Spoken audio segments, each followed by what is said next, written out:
কতটুকু চিনি আমরা আমাদের এই পৃথিবীকে? ফেসবুক, হোয়াটসঅ্যাপ, টুইটারের এই ঝাঁ চকচকে দুনিয়ার আড়ালে হয়তো অন্য এক পৃথিবী ঘাপটি মেরে থাকে। যখন গভীর রাত্রে তুমি আমি ঘুমের অতলে খেই হারাই, তখন তারা বেরিয়ে আসে কোনো গভীর অজানা আবছায়া ভেদ করে। কিংবা ধরো ভারতবর্ষেরই কোনো এক অজানা প্রান্তে, যেখানে এখনো সভ্যতার আলো এসে পৌঁছাতে পারেনি, সেই রকমই কোনো এক প্রত্যন্ত অঞ্চলে লুকিয়ে রয়েছে এক সুপ্ত রহস্য। এমন এক রহস্য যা জানার পর যে কোনো সুস্থ মানুষের মেরুদণ্ড বরাবর বয়ে যাবে আতঙ্কের হিম শীতল স্রোত। যাজ্ঞে সেসব কথা, এসো শুনে নি আজকের গল্প, সৌম্যদেব দত্তর লেখা ইডারাক।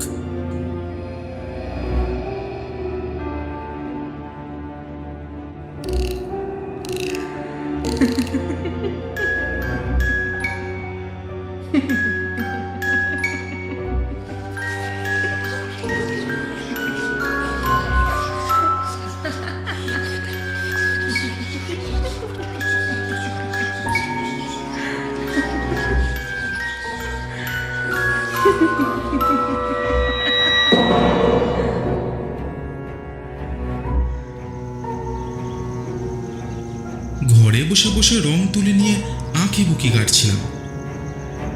কলেজ নেই, আজ পড়াতে যাওয়াও নেই।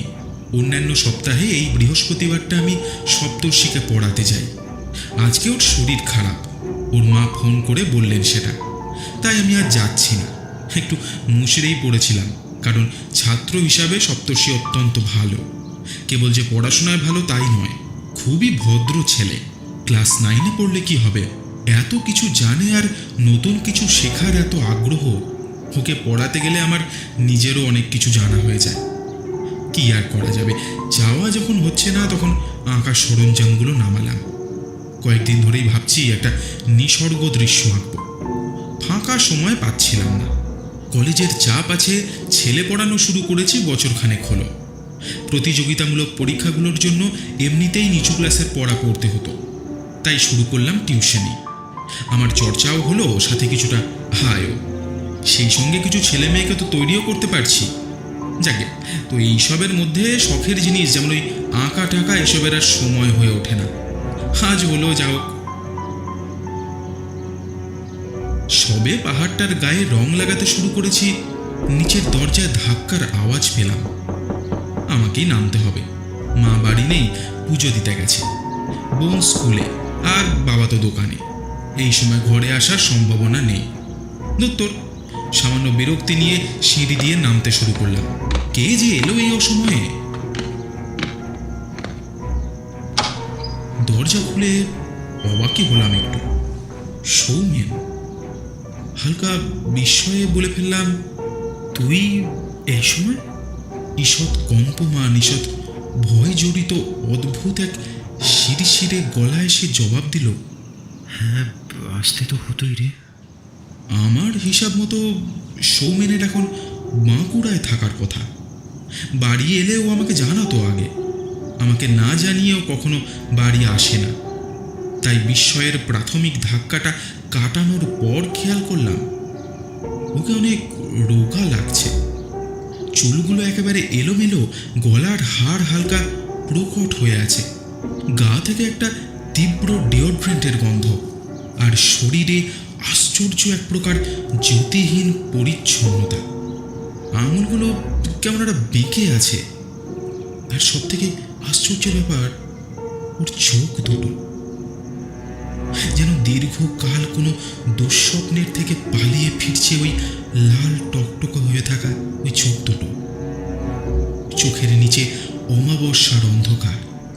আর এমনভাবে চেয়ে আছে ও, মনে হচ্ছে ব্ল্যাক হোলের কবল থেকে বেরোনোর ব্যর্থ চেষ্টা নিয়ে কোনো আলোর রেখা শেষবারের মতো উজ্জ্বল হয়ে উঠছে।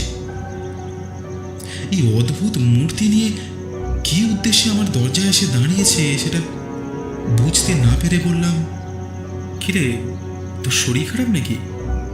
হালকা ঝুঁকে থাকা কাঁধটা একটু উঁচু করল সে। আমার প্রশ্নের জবাব না দিয়ে বলল, একবেলা কড়া চা করবি রে, বা কফি, দুধ চিনি ছাড়া? ঘর ঘরে গলার আওয়াজ থেমে যেতে আমি বললাম, আরে তুই ওপরে তো উঠে আয়, স্থির হয়ে বসবি, চল আমি বানাচ্ছি কফি। হালকা ঝুঁকে থাকা অবস্থাতেই টলমলো পায়েও উঠতে লাগলো সিঁড়ি বেয়ে। আমাদের রান্নাঘর নিচে। কফিটা বানিয়েই একেবারে ওপরের ঘরে যাব ভেবে ওকে বললাম, আমার ঘরে বস, আমি কফি বানিয়ে যাচ্ছি। দীর্ঘশ্বাস ফেলার মতো একটা শব্দ বের করে ও উঠে গেল। কি যেন খটকা লাগলো আমার। ওর চলার মধ্যে বা ওর আশেপাশে ওর চেহারা ছাড়াও কিছু একটা অস্বাভাবিক আছে, যেটা খুবই প্রকট, অথচ আমি ধরতে পারছি না। খানিকটা সংশয় নিয়েই আমি রান্নাঘরে ঢুকলাম। খানিক পরে কফি বানিয়ে ওপরে এসে দেখি বারান্দার বেসিনটার কাছে দাঁড়িয়ে ও ক্রমাগত জল দিয়ে যাচ্ছে চোখে মুখে। বেসিনের নিচেও বেশ খানিকটা জল পড়ে আছে। কতক্ষণ ধরে মুখ ধুচ্ছে রে বাবা। এমনিতে জল নষ্ট করা আমি একেবারে পছন্দ করি না, তাই একটু ধমকের সুরেই বললাম, এই সৌমেন, কতক্ষণ লাগে মুখ ধুতে? কলটা বন্ধ কর। কথাটা কানে যেতে কলটা বন্ধ করে আরক্ত চোখে আমার দিকে তাকালো। তারপর ধীরে ধীরে ঘরের ভেতর ঢুকলো। আমিও কফির মগ হাতে খানিকটা অস্বস্তি নিয়েই ওর পিছু পিছু ঘরের ভিতর ঢুকলাম। ঘরে ঢুকে বেতের মোড়াটা দেখিয়ে বললাম, বস এটা। এগিয়ে দিলাম মগটা। হাত থেকে মগটা প্রায় কেড়ে নিয়ে একটা বড় চুমুক দিল সে। কফি গরম ছিল, হয়তো জিভটাও একটু পুড়ে গেল, কিন্তু সেটার জন্য ওর মুখে কোনো ব্যথার ছাপ ফুটে উঠতে দেখলাম না। বরং মনে হলো যেন এতক্ষণ এটার অপেক্ষাতেই অধীর হয়েছিল, না পেলে রীতিমতো অসুস্থ হয়ে যেত যেন। কফি খেলে ঘুম পায় না, তাই না রে? এ আবার কি? এটা তো সবাই জানে। তবু বললাম, হ্যাঁ হ্যাঁ, ঘুম। এই ঘুমকেই তো তাড়াতে চাই আমি। প্রায় অর্ধ উন্মাদের মতো সদোক্তি করল সে। এবার আর চুপ থাকতে পারলাম না। প্রায় ছুটে গিয়ে ওর কাঁধটা উঁচু করে বললাম, ব্যাপারটা কি বলতো পরিষ্কার করে? পাগল হয়ে গেছিস নাকি? সেই অদ্ভুত উজ্জ্বল অথচ নিস্তেজ দৃষ্টি নিয়ে আমার দিকে তাকালো সে। খানিক বিষণ্ণতা যেন লগ্ন হলো তার চোখের তারায়। সে বলল, রেগে যাচ্ছিস সুশান্ত? তোর রেগে যাওয়াই অবশ্য স্বাভাবিক, কিন্তু কিন্তু আমি যে পরিস্থিতির মধ্যে দিয়ে যাচ্ছি তাতে। কথাটা বলতে বলতেই থেমে গেল সে। হঠাৎই আমার মনে হলো যেন আগের উগ্রতাটা একটু কমেছে। মৃদু স্বরে বললাম, আরে বল না, কি বলবি, আমি সব শুনবো। জানি তুই শুনবি, তাই তো বাড়ি না গিয়ে সোজা সোজা ছুটে এসেছি তোর কাছে। বলল সৌমেন। অন্য সময় হলে আমি এটা শোনা মাত্র বলতাম, কি, তুই ফিরে বাড়ি ঢুকিসনি? যা এক্ষুনি বাড়ি যা, মা বাবা চিন্তা করবে। কিন্তু আজ মুখেই এলো না ও কথাটা। আগের মতোই শান্ত গলায় বললাম, বেশ করেছিস, বল। মনে হলো একটু স্বাভাবিক হয়েছে সৌমেন। সে বলল, তোর মনে আছে বোধহয় মাসখানেক আগে আমাদের কলেজ থেকে কুলু মানালি নিয়ে গিয়েছিল। স্ট্যাটাসে দিয়েছিলাম ছবিগুলো, নিশ্চয়ই দেখেছিস। কিন্তু আমাদের মূল গন্তব্য ওই শহরগুলো ছিল না, ওগুলো শুধু যাওয়ার পথে পড়েছিল, তাই ঘুরে নিয়েছিলাম। কারোর হোয়াটসঅ্যাপে স্ট্যাটাস আপডেট আমি দেখি না, তাই ওরা ঠিক কোথায় কোথায় ঘুরেছে আমি জানি না। তবু বললাম, এরপর দীর্ঘক্ষণ ধরে যে কাহিনী বলে গেল সে, কেমন যেন একটা নেশা আর ঘোরে লেগে যাচ্ছিল সেই গল্প শুনতে শুনতে। মনে হচ্ছিল অদ্ভুত এক মন্ত্রের সুরে ওর কথাগুলো যেন আমার কানে এসে আছড়ে পড়ছে। কি তার মোহ, কি তার মায়া, যেন চোখের সামনে দেখতে পাচ্ছি সব।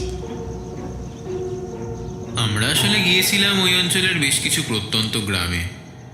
আমাদের কাজ ছিল ওখানের মানুষদের জীবনযাত্রা, তাদের দেহ গঠন, প্রকৃতির সঙ্গে তাদের সহাবস্থান, পাথুরে অঞ্চলের পরিস্থিতির সঙ্গে ওদের জীবন সংগ্রাম, এসব খুব কাছ থেকে পর্যবেক্ষণ করে সে সম্পর্কে তথ্য সংগ্রহ করা।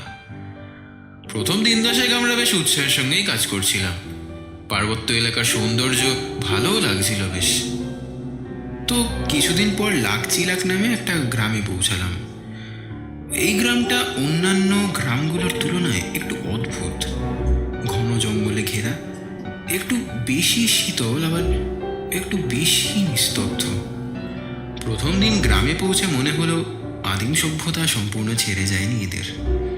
গ্রামে বিদ্যুৎ নেই, আধুনিক সভ্যতার বিভিন্ন সরঞ্জাম যেমন মোবাইল ফোন, টিভি, কোনো কিছুই প্রবেশ করেনি এখানে। অবশ্য থেকেও লাভ কিছু হতো না, কারণ পৌঁছেই লক্ষ্য করেছি কোনো নেটওয়ার্ক নেই।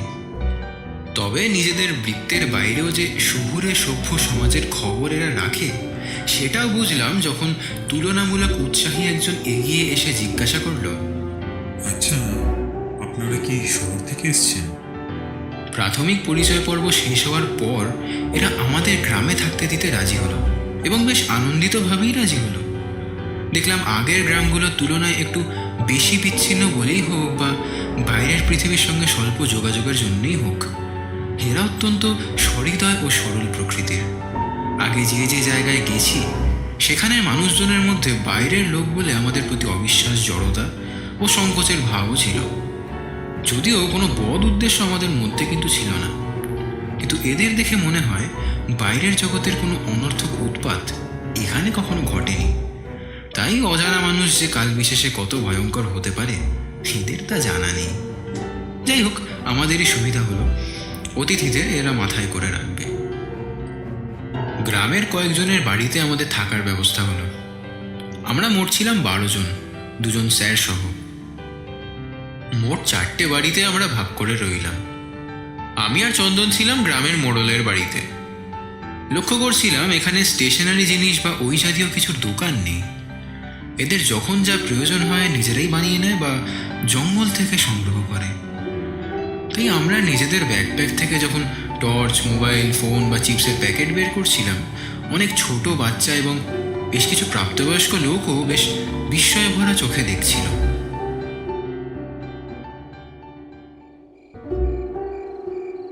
সেদিন রাত্রে বৃদ্ধ মোড়লের বাড়িতে রুটি আর কোনো একটা কন্দের তরকারি খেয়ে শুতে গেলাম। মোড়লের বাড়িতে তিনি ছাড়াও তার পুত্র, বৌমা এবং 2 নাতি আছে। স্ত্রীগত হয়েছেন। শোয়ার আগে আমাদের ঘরে একবার এলেন, টুকরো টাকরা গল্প গাছা হলো। জিজ্ঞাসা করছিলেন আমাদের বাড়ির কথা, পরিবারের কথা, শহরের কথা। দেখলাম দেশের অনেক খবরই রাখেন। উঠে যাওয়ার আগে 2টো খুব সুন্দর আর বড় পালক হাতে দিয়ে বললেন, এগুলো ঘুমানোর আগে বালিশের নিচে রেখে দিও, কোনো অসুবিধা হবে না।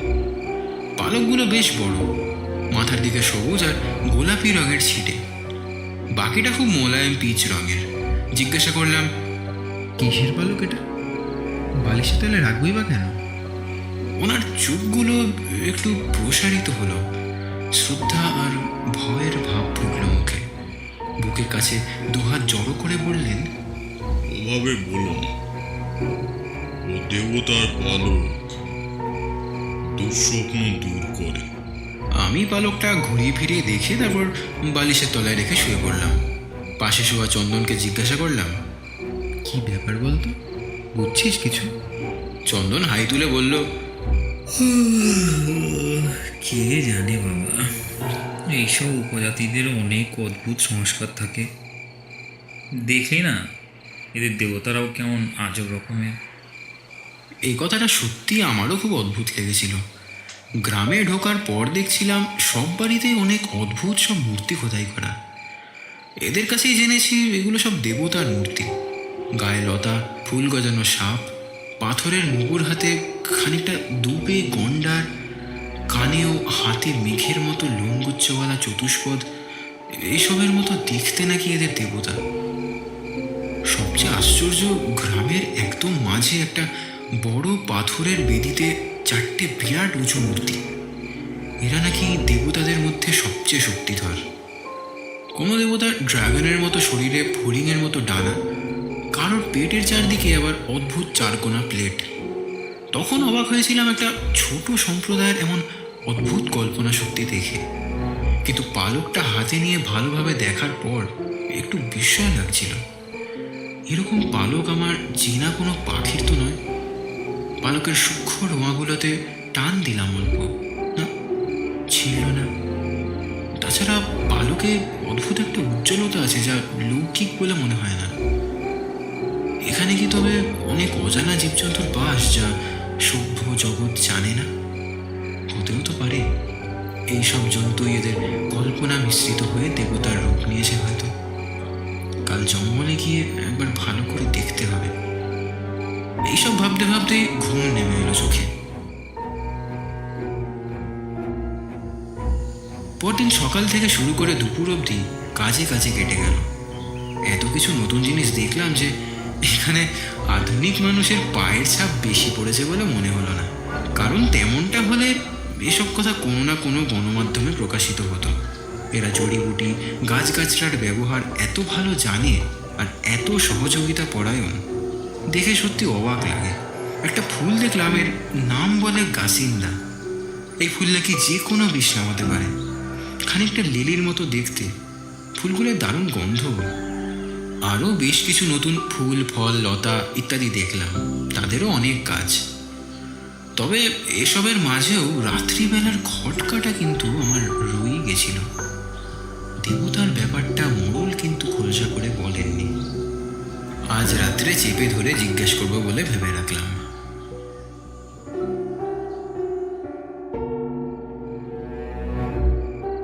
রাত্রে মোড়ল যখন আবার এলেন, কথায় কথায় জিজ্ঞেস করলাম, কাল যে পালকটা দিলেন ওটা কোন দেবতার?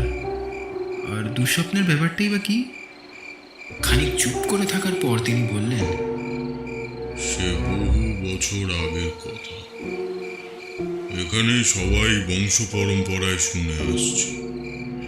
তোমরা শহুরে লোক, তোমরা কি আর বিশ্বাস করবে? তবু আমরা নাছোড়বান্দা। জোর করে বললাম, বলুন না, একটু শোনাই যাক। একটা দীর্ঘশ্বাস ছেড়ে তিনি বললেন, আজ থেকে বহু বছর আগে সময় আর মহাকাশের দেবতা ইয়াগালদি আর ইয়াকিলপার মধ্যে প্রচণ্ড যুদ্ধ ঘটে। প্রত্যেক দেবতার জগৎ এবং মাত্রা আলাদা। তারা নিজেদের স্বতন্ত্র অবস্থানে থেকে নিজ নিজ দায়িত্ব পালন করে। তোমরা দেখেছ ওনাদের মূর্তি। গ্রামের মধ্যে যে পবিত্র বেদি আছে তার সবচেয়ে বাম দিকে আছে মহাকাশ দেবতা, ডান দিকে সময়ের দেবতা, সবার পেছনে আছেন সমান্তরাল জগতের দেবতা নাইজারটি, ও সবার আগে সকল দেবতার প্রভু ইয়ারসাসি। মনে পড়ল দেবতাদের। ড্রাগনের দেহ ও ফড়িংয়ের পাখা দেবতা তাহলে মহাকাশদেব, আর বাম দিকে মানে চার পেয়ে বড় লেজওয়ালা ও শরীরে রত্নখচিত দেবতা হলেন সময়দেব। ভাবনার মাঝেই শুনলাম, কোনো এক অজানা কারণে ইয়াকিলপা এসে পড়েন ইয়াগালটির জগতে। সঙ্গে সঙ্গে যুদ্ধ শুরু হয়। সে এক ভয়ানক যুদ্ধ। শুনেছি সারা আকাশ নাকি কালো মেঘে ছেয়ে গেছিল, আর অদ্ভুত এক কুয়াশা সব কিছু গ্রাস করেছিল। এদের দ্বন্দ্বের ফলে মহাদেবতা ইয়ারসাসি জেগে উঠে সব ধ্বংস যাতে না করে দেন, তাই অন্ধকার ও দুঃস্বপ্নের দেবতা ইডারাককে জাগিয়ে তোলা হয়। ইডারাক অতি ভয়ঙ্কর দেবতা। এনাকে বিশেষ কারণ ছাড়া জাগালে ইনি অত্যন্ত রুষ্ট হন এবং সবাইকে দুঃস্বপ্নের অভিশাপে জর্জরিত করেন। কিন্তু ওই দ্বন্দ্বের সময় উনি ছাড়া আর কেউ ওই দেবতাদের নিরস্ত করতে পারতেন না। দীর্ঘ লড়াইয়ের পর ইডারাক সময় ও মহাকাশের দেবতাকে অন্ধকারে ডুবিয়ে দেন ও তাদের নিজেদের জগতে পাঠিয়ে দেন। কিন্তু এর ফলে আরো এক বিপদ উপস্থিত হয়। যুদ্ধের ক্লান্তিতে ক্ষুব্ধ ইডারাক আমাদের পূর্বপুরুষদের অভিশাপগ্রস্ত করেন। তার এমন অভিশাপ ঘুম দু চোখের পাতায় সর্বদা নেমে আসতে চায়, অথচ ঘুমালেই এত ভয়ঙ্কর দুঃস্বপ্ন দেখে মানুষ যে সে আর কখনো ঘুমাতে চায় না। ভীত মানুষ কাতর প্রার্থনা করে তখন চাঁদ ও আলোর দেবী লিয়ার কেসিকে আহ্বান করে। দয়াময়ী দেবী আবির্ভূত হয়ে ইডারাককে শান্ত করে ও তার অভিশাপকে দূর করার জন্য নিজের দেহচ্যুত পবিত্র পালক আমাদের দিয়ে যান। এই সেই পালক যা বংশ পরম্পরায় আমাদের কাছে রয়েছে।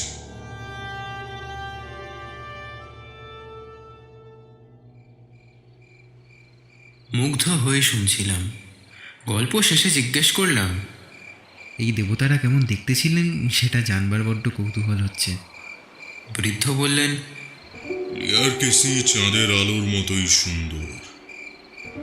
দীর্ঘগ্রীবা পাখির মতো তার দেহ, মাথার দুপাশে দুটি অর্ধচন্দ্র, তিনটি বলয়াকার ডানা তার শরীর ঘিরে থাকে। দাঁড়াও, এই পুঁথিতে তার ছবি এঁকে রেখেছেন আমাদের পূর্বসূরীরা। দেখাচ্ছি। খানিক পরে একটা অতি পুরনো মোটা পুঁথি আনলেন বৃদ্ধ। একটা নির্দিষ্ট পাতা মেলে ধরলেন আমাদের সামনে। দেখলাম খানিকটা রাজহাঁসের আকৃতির মতো একটা 3 ডানাওয়ালা পাখি, মাথার কাছে আধটা চাঁদের মতো দুটো পালকের ঝুঁটি। অদ্ভুত তো। মুখ তুলে জিজ্ঞাসা করলাম, আর ইডারাক? ভয়ের ছায়া পড়ল বৃদ্ধের মুখে। তিনি কম্পিত গলায় বললেন, তার কোনো ছবি বা মূর্তি নেই, শুধু শুনেছি তিনি নিকষ অন্ধকারের মতো ভয়ঙ্কর। তার দপদপে নীল চোখ দুঃস্বপ্নের চেয়েও ভীতিপ্রদ। ইতিমধ্যে পুঁথিটা হাতে নিয়ে দেখছিলাম। দেবদেবী, মন্ত্রতন্ত্র, সাপ টাপ এসব নিয়ে লেখা। একটা পাতায় চোখ আটকালো আমার। বৃদ্ধকে বললাম, এটা রাখতে পারি কিছুদিন? এই একটু পড়ে দেখতাম আর কি। খানিক ইতস্তত করে সম্মতি দিলেন বৃদ্ধ। বললেন, রাখো, তবে ওতে বলা কোনো প্রক্রিয়া বা অন্য কিছু করতে যেও না, হিতের বিপরীত হতে পারে। আর জঙ্গলে যাবে না কোনো মতে। চলে গেলেন তিনি।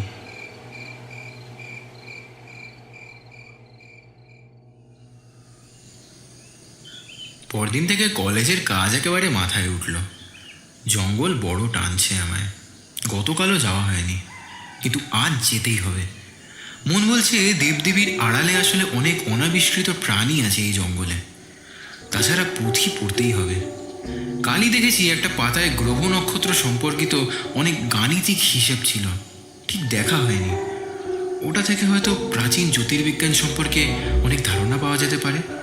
তাই তড়িঘড়ি সকালে উঠে একাই জঙ্গলের দিকে গেলাম একবার।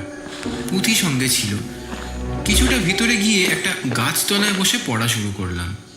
এমন অনেক কিছু লেখা আছে যা আমাকে হতবাক করে দিচ্ছিল। পড়লাম এই জঙ্গলেই কোনো এক গুপ্ত গুহায় নাকি ইডারাককে সুষুপ্ত করে রাখা হয়েছে। ওখানে যাওয়ার পথ নির্দেশ আছে, কিন্তু পর্যাপ্ত সুরক্ষা ছাড়া ও অতি বিশেষ প্রয়োজন ছাড়া দেবতাকে জাগালে যে ভয়ঙ্কর পরিণতি হতে পারে তাও বলা আছে। আমি ঠিক করলাম যেতে হবে ওখানে। খুব সম্ভবত কোনো গুপ্তধন বা প্রাকৃতিক সম্পদ আছে ওই গুহায়। তা সুরক্ষিত রাখতেই এই দেবতার অবতারণা। উঠে পড়লাম, চলতে শুরু করলাম পথ নির্দেশ ধরে। হিসেব মতো একটা প্রকাণ্ড জলাশয়ের পাশেই আছে এই গুহা। চারপাশে নজর রাখতে রাখতে চললাম, যদি কোনো অপরিচিত জন্তু চোখে পড়ে। এখন দুপুর 11টা। যদি তাড়াতাড়ি পা চালাই, গন্তব্য থেকে ঘুরে ফিরে আবার ফিরে আসতে খুব বেশি হলে বিকেল হবে। অনেকক্ষণ চলার পর একটা উঁচু ঢিবি পেলাম। এটা পেরোতে হবে। এটার আড়ালেই জলাশয় আছে। বেশ কসরত করতে হলো ঢিবি পেরোতে, কিন্তু পেরিয়ে ওপারে যাওয়ার পর বিরাট একটা জলাশয় চোখে পড়ল। যাক, শ্রম বৃথা হয়নি। এতটা পথ খুব সাবধানে আসতে হয়েছে। যদি কোনো গ্রামবাসীর চোখে পড়ে যাই তবে বিপদ ছিল। তবে এতটা পথেও অচেনা কোনো জন্তু কিন্তু পড়েনি চোখে। আচ্ছা, তাহলে এমনও তো হতে পারে জঙ্গলে কোনো জন্তুই নেই তেমন। যে গুহার কথা বলা আছে ওটার ভেতরেই হয়তো কোনো গুপ্তপথ আছে যেখান দিয়ে এমন কোনো গুপ্ত স্থানে যাওয়া যায় যেখানে নানা অজানা প্রাণীর আস্তানা? ভাবতেই আমার উত্তেজনা আরও বেড়ে গেল। খানিক দ্রুত পদে গেলাম জলাশয়ের দিকে। গুহাটা এখানেই কোনো একটা গোলাপি পিচ ও সবুজ পাপড়িওয়ালা ফুলের ঝোপের আড়ালে আছে, যার নাম বইতে লেখা আছে পিরাঙ্কি। একটু চোখ চালালাম চারিদিকে, কই সেরকম তো কিছু চোখে পড়ছে না। ভাবলাম আর আধ ঘন্টার মধ্যে যতটা পারি খুঁজবো, তারপর ফিরে যাব। বিকেলের মধ্যে না ফিরলে বিরাট মুশকিল হবে। মিনিট করে খোঁজাখুঁজির পরেই পেলাম সেই জায়গা। তার মানে পুঁথির কথাটা পুরোটা ধাপ্পাবাজি নয়। 3টে পাপড়িওয়ালা পিরাঙ্কি ফুলের ঝোপ আমার ঠিক সামনে। বিরাট বড় ঝোপ, বড়সড় একটা গুল্ম বলা চলে। এর আড়ালেই তবে আছে গুহা। দৌড়ে গেলাম ঝোপের দিকে। বহুকাল এই জায়গায় কেউ আসেনি বলে মনে হচ্ছে। ঝোপটা প্রচণ্ড ঘন, কেটে কিছুটা পরিষ্কার না করলে এগোনো যাবে বলে মনে হয় না। ব্যাগ থেকে ছুরি বার করলাম। পুঁথিতে যদিও এই গাছের কোনো ক্ষতি না করতে বলা আছে, কিন্তু উপায় তো নেই। খানিক বাঁধো বাঁধো মনেই কাটতে শুরু করলাম সেটা। তবে বেশ খানিকটা ঝোপ কেটে ফেলার পর বাঁধো বাঁধো ভাব কেটে গিয়ে আনন্দে আত্মহারা হয়ে গেলাম প্রায়। একটা গুহার মুখ দেখতে পাচ্ছি। ইচ্ছা হচ্ছিল তখনই ঢুকে যায়, কিন্তু ফিরতে হবে। একটু পরেই তো বিকেল নামবে। তাছাড়া গুহার ভেতর অন্ধকার, আর আমার কাছে টর্চ নেই। আরও কিছু জিনিস তো দরকার। ঠিক করলাম রাত্রে যাব, তখন কেউ জেগেও থাকবে না, নিশ্চিন্তে কাজ করা যাবে। যখন ফিরলাম তখন বিকেল প্রায় ফুরিয়ে এসেছে। চন্দনকে বলে রেখেছিলাম জঙ্গলে যাওয়ার কথা। বিষয়টা গোপন রাখতেও বলেছিলাম। ও এটা দেখলাম দিব্যি সামলে নিয়েছে। কোথায় ছিলাম, কি করছিলাম সেই বিষয়ে স্যার বা অন্য কেউ কিছু জিজ্ঞেস করলো না। কি বুঝিয়েছে ওদের কে জানে। রাত্রে জিজ্ঞাসা করব কি করে ম্যানেজ করলো। রাত্রে খাওয়ার পর ওকে জিজ্ঞেস করলাম, এই কি করে সামাল দিলি এটা কেসটা?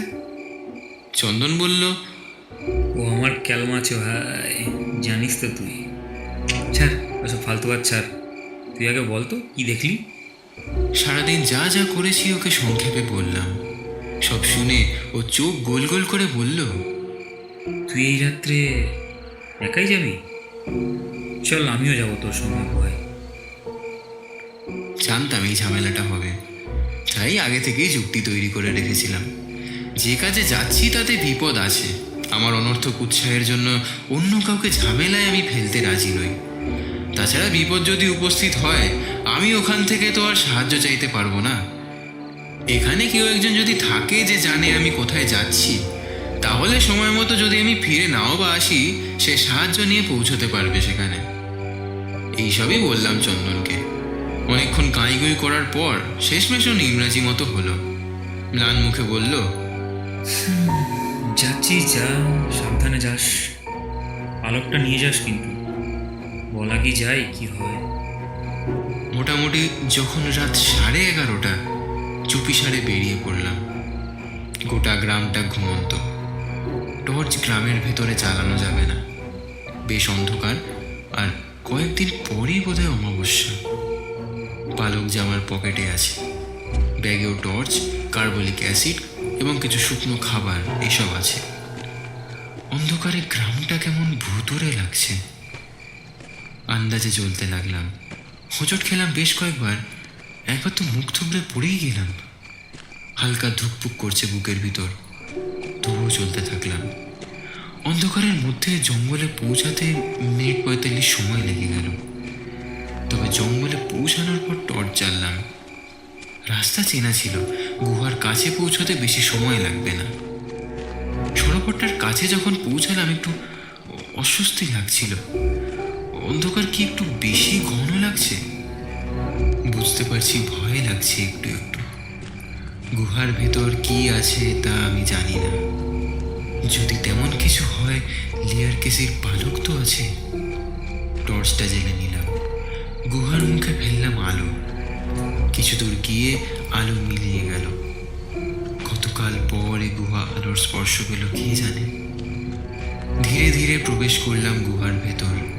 প্রায় 2 মানুষ সমান উঁচু গুহা, দেওয়ালে নানা ছবি আঁকা, অদ্ভুত অদ্ভুত সব ছবি, দেবতাদের ছবি। ভেতরে কোনো শব্দ নেই, মনে হচ্ছে বাদুড় বা সাপ কিছুই বাস করে না এখানে। আমার নিজের পায়ের শব্দ প্রতিধ্বনিত হচ্ছে বারবার। ব্যাগ থেকে পুঁথি বার করলাম, পথ নির্দেশ দরকার। কতক্ষণ চলেছি মনে পড়ে না, কিন্তু ধীরে ধীরে মনে হচ্ছিল চারপাশে বদল ঘটতে শুরু করেছে কিছু একটা। মনে হচ্ছিল গুহার মধ্যে আর যেন হাঁটছি না। চারপাশের অন্ধকার একটু একটু করে জেগে উঠছে যেন। আমার টর্চের আলোর শিখা মলিন হয়ে এসেছে। সেই আলোতেই চলতে চলতে একটা উঁচু মতো জায়গায় ঠুক্কর লাগলো। পড়েই যাচ্ছিলাম, সামনে নিলাম। যতটুকু দেখা যায় সামনে একটা চাঁদাল মতো আছে। পুঁথিটা খুলতে হবে। পুঁথি অনুযায়ী এখানেই আছেন দেবতা ইডারাক। পুঁথিটা হাতে নিয়ে টর্চের আলো ফেলার চেষ্টা করলাম। আলো প্রায় নিভে এসছে। হঠাৎ খানিকটা চমকে উঠলাম। পায়ের তলায় কি যেন একটু বয়ে যাচ্ছে বলে মনে হচ্ছে। জলের স্রোতের মতো কেমন। এখানে জল। ঝুঁকে দেখতে যাব এমন সময় পুঁথিটা আমার হাত থেকে শূন্যে উঠে গেল। মুখ তুললাম তাড়াতাড়ি, দেখলাম অদ্ভুত একটা নীলচে আলোয় ভরে গিয়েছে পুঁথিটা। আলোটার দিকে চেয়ে চেয়ে কেমন যেন একটা ঘোর লেগে যাচ্ছিল। পুঁথির পাতা নিজে নিজে উল্টাতে শুরু করেছে। একটা বিশেষ পাতায় এসে উল্টানো বন্ধ হলো তার। সম্মোহিতের মতো পাতার লেখা পড়তে আরম্ভ করলাম। কি যে হয়ে যাচ্ছিল কিচ্ছু বুঝতে পারছিলাম না। যা উচ্চারণ করছি তার মানে মাথায় ঢুকছিল না। শুধু মন্ত্রের মতো শব্দগুলো অলসভাবে ঘোরাফেরা করছিল নিজের চারিদিকে। মনে হচ্ছিল তুলেই যাচ্ছি গভীর ঘন অন্ধকারে। চোখের সামনে নীল আলো মিলিয়ে আসছে ধীরে ধীরে, তবু মন্ত্র থামে না। কিছু নেই, আলো নেই, সহসা শীতল অথচ ভীষণ চাপা অথচ তীব্র একটা গর্জনে ঘোর কাটল। চোখ তুলে কি দেখছি, এ কেমন বিভীষিকা ভাষায় বর্ণনা করা যায় না। আমার বিস্ফারিত চোখের সামনে উপস্থিত হয়েছে নিখোঁজ কালো প্রকাণ্ড চেহারার অর্ধশরীরী কিছু একটা। তার দুটো প্রকাণ্ড হাত কাঁধের কাছে এসে হাত থেকে অন্ধকার যেন লেলিহান শিখার মতো জ্বলছে। গলা বলে যেটাকে চেনা যায় সেখানে মাথা বলে কিছু নেই, শুধু জল জল করছে বিভৎস একটা নীল চোখ। বিস্ময় আর ভয়ে হতবাক হয়ে গেছিলাম। খানিকটা হুঁশ ফিরতে হাতড়াতে লাগলাম পকেট, কিন্তু ভালুক বের করতে হবে তো এক্ষুনি। কিন্তু কোথায় সেটা? ডান পকেটে নেই, বাম পকেটে নেই, না নেই। ভয়ে ঠান্ডা হয়ে গেল সারা শরীরের রক্ত। তবে কি মনে পড়ল মুখ থুবড়ে পড়েছিলাম একবার, তখনই কি পালকটা? তবে মনে হলো ভয়টা একটা অতলান্ত সাগরের মতো ঘিরে ধরেছে আমাকে। তবু পায়ে যতটুকু পারি জোর সংগ্রহ করে ছুটলাম। বেরোতে হবে এখান থেকে। পালক নেই, কিন্তু কয়েকটা পিরাঙ্কি ফুল আছে ব্যাগে। পুঁথিটা ছিল ওটা দেবী লিয়ারকেসের প্রতীক। গুহার মুখ ওই ফুলের ঝাড় দিয়েই তো বন্ধ করা ছিল, যাতে দেবতা বের হতে না পারেন। কিন্তু আমি নিজে তো সেই ঝাড় সকালে কেটেছি। জানি না ব্যাগের ওই কটা ফুল কতটা বাঁচাতে পারবে আমায়। ছোটার মধ্যেই পেছন ফিরে তাকালাম। এবার আরও ভয় আমার বুক কেঁপে উঠল। দেবতার 2 হাতের মাঝে আধারের একটা গোলা যেন, সেটাই ছুঁড়ে দিলেন আমার দিকে। চোখে ঘুম জড়িয়ে আসার আগে দেখলাম দীর্ঘ একটা ছায়া দেবতার শরীর থেকে বেরিয়ে এসে আমার পায়ের নিচে মিশে গেল, আর তপ করে জ্বলে উঠল নীল চোখ। সৌমেন যখন থামলো ততক্ষণে ও প্রায় স্বাভাবিক হয়ে এসেছে। একটু থেমে ও আবার বলল, ফুলগুলো সম্পূর্ণ রক্ষা করতে পারে না ইডারাকের দুঃস্বপ্নের হাত থেকে, তবে ঘুমের সময়কাল কমিয়ে দেয়। খানিক পরেই আমি জেগে উঠেছিলাম, কিন্তু ওইটুকু সময়ের মধ্যে যে বিভীষিকার সম্মুখীন হয়েছি সে বলার ভাষা আমার কাছে নেই। জেগে ওঠার পর যত দ্রুত পারি গুহা থেকে বেরিয়ে গ্রাম ছেড়ে পালিয়ে আসি। পুঁথিতে পড়েছিলাম, দরকার ব্যতীত শ্রদ্ধাহীন কোনো ব্যক্তি যদি ইডারাককে জাগিয়ে তোলে তিনি তার দেহ আশ্রয় পর্যন্ত করতে পারেন। শরীরে একার প্রবেশ করলে আর পালকে কাজ হয় না।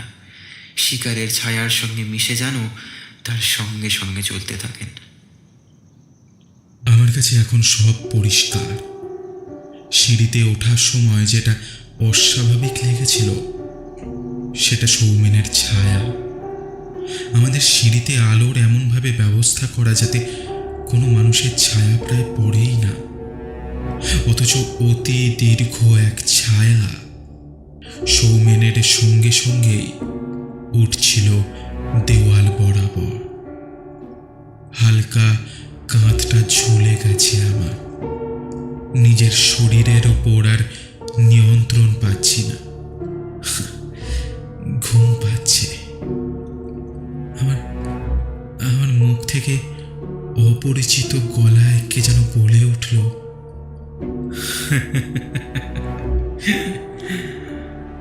মুক্তির উপায় তো আছে তো। সৌমেনও কিছুটা চমকে উঠেছিল আমার কথায়। বলল, আমি ওনার হাত থেকে মুক্তি পেতে তো পারি, কিন্তু এই সাপ রয়ে যাবে।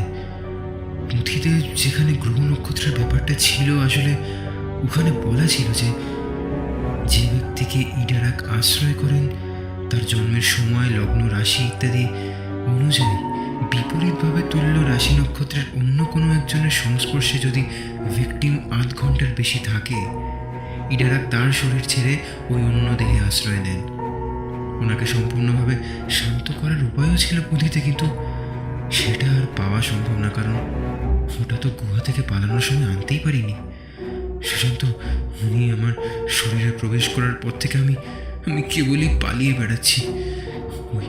ওই ফুলটা কিছুটা রক্ষা করে, কিন্তু যতটুকু ঘুম পায়, ও কি ভয়ানক সে অভিজ্ঞতা। তাই আমি ঘুমকে তাড়াতে বারবার স্নান করছি, উগ্র গন্ধ মাখছি গায়ে, তবু। ওকে থামিয়ে আমি বললাম, তোর বিপরীতভাবে তুল্য নক্ষত্র যোগটা কি ছিল যেন? হ্যাঁ, এটা করে দেখেছিলাম। আমার ক্ষেত্রে পুঁথির হিসাব অনুযায়ী কার্তিক মাসের 27 তারিখ সোমবার কৃষ্ণা দ্বিতীয় রোহিণী নক্ষত্রের জন্ম নেওয়া বৃষ রাশির কোনো জাতক।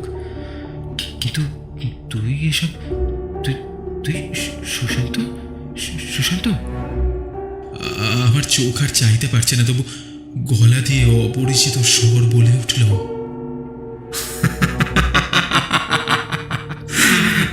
আমি সেই জাতক। ইডারাক নিজের শিকারকে নিজের পথে চালনা করেন, যাতে তিনি তার তুল্য জাতকের সংস্পর্শে শরীর বদল করতে পারেন। তাই তিনি তোকে আমার কাছে এনেছেন। কথা মিলিয়ে গেল আমার।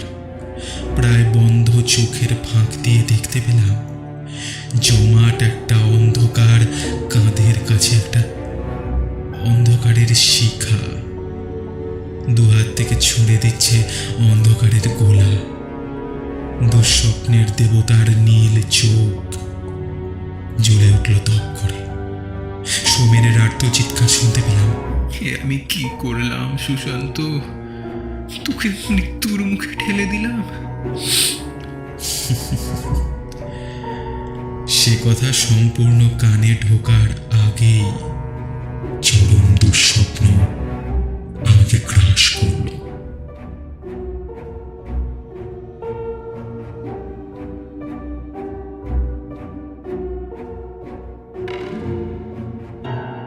তাহলে কেমন লাগলো আজকের গল্পটা? আমাদের জানাতে ভুলো না কিন্তু। গল্পটা ভালো লাগলে লাইক এবং কমেন্ট করো, আর গল্পের লিঙ্কটা যতটা সম্ভব শেয়ার করো। আর হ্যাঁ, চ্যানেলটাকে সাবস্ক্রাইব করতে ভুলো না কিন্তু।